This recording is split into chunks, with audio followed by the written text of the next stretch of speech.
राज्याच्या महिला आणि बालकल्याण विकास मंत्री आदिती तटकरे आपल्यासोबत आहेत। ताई, काय सांगाल एकंदरीत की आगामी काळामध्ये विधानसभेच्या निवडणुका देखील काही महिन्यांवर येऊन ठेपल्यात आणि आजचा चर्चेचा विषय राहिला आहे की बारामतीतनं जय पवारांना उमेदवारी देण्याची चर्चा रंगते। मात्र अजितदादा म्हणतात मी पण 7-8 वेळा निवडणूक लढलोय, आता मला त्याच्यात रस नाही असं म्हटले।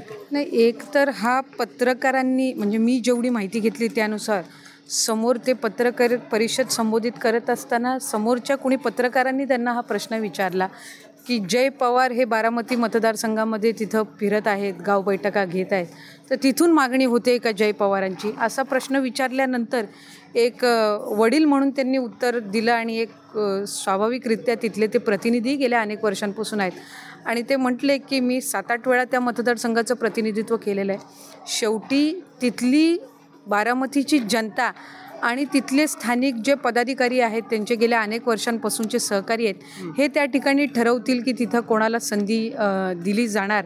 त्याच्यामुळे त्यांनी खऱ्या अर्थानं असं कुठंच म्हटलं नाही की त्यांना काही साधारणपणे ते काही निवडणूक लढवणार नाहीत किंवा तिथं इतर कोणाला संधी देण्यासंदर्भामध्ये समोरून हा प्रश्न विचारण्यात आला। स्वाभाविकरित्या ज्या वेळेला आपले वडील एखाद्या मतदारसंघाचं प्रतिनिधित्व करत असतात त्यावेळेला कुटुंबातील एक सदस्य सातत्याने तिथं वडिलांचं प्रतिनिधी म्हणून संपर्क ठेवण्याचा प्रयत्न करत असतात। आज दादा राज्याचे उपमुख्यमंत्री आहेत, त्यांच्यावर संपूर्ण राज्याची जबाबदारी आहे, अर्थ व नियोजन विभागाची जबाबदारी आहे।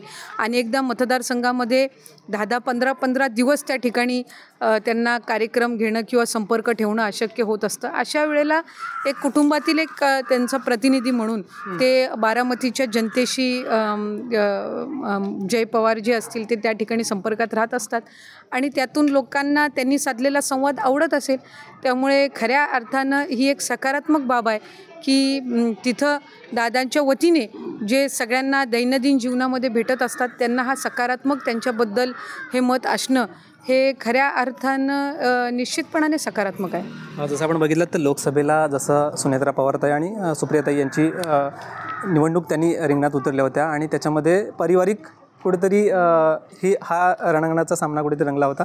पुन्हा मात्र आणि राष्ट्रवादी शरद पवार गटाकडनं देखील योगेंद्र पवारांच्या नावाची चर्चा आहे, मात्र जय पवारांना उमेदवारी मिळाली आणि योगेंद्र पवार समोर असतील तर पुन्हा एकदा हा पारिवारिक मला वाटतं आपण सगळे फार घाई करतोय याच्या कुठं ना कुठंतरी आपलं मत तयार करण्यामध्ये। निवडणुकीला अजून 2-2.5 महिने आहेत, कोण उमेदवार असेल कोणासमोर असेल हे त्या पक्षाचे श्रेष्ठी त्या निमित्ताने ठरवतील। त्याच्यामुळे एक लोकप्रतिनिधी म्हणून किंवा सार्वजनिक जीवनामध्ये सामाजिक कार्यकर्ते म्हणून अनेक जण त्या तिथं संपर्कामध्ये असतात। याचा अर्थ असा नसतो की प्रत्येकजण तिथं निवडणूक लढवणार असतो, ते काही त्यांच्या NGOच्या माध्यमातून ते एक सामाजिक जबाबदारी म्हणून सुद्धा तिथं काम करत असतात। त्याच्यामुळे 2-2.5 महिन्याच्या कालावधीनंतर आपल्याला कळेल कोण कोणासमोर निवडणुकीला सामोरं जाईल।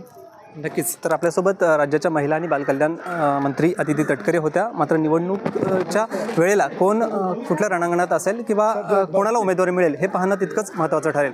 गणेश मापळकर, ABP माझा, रायगड। ABP माझा, उघडा डोळे बघा नीट।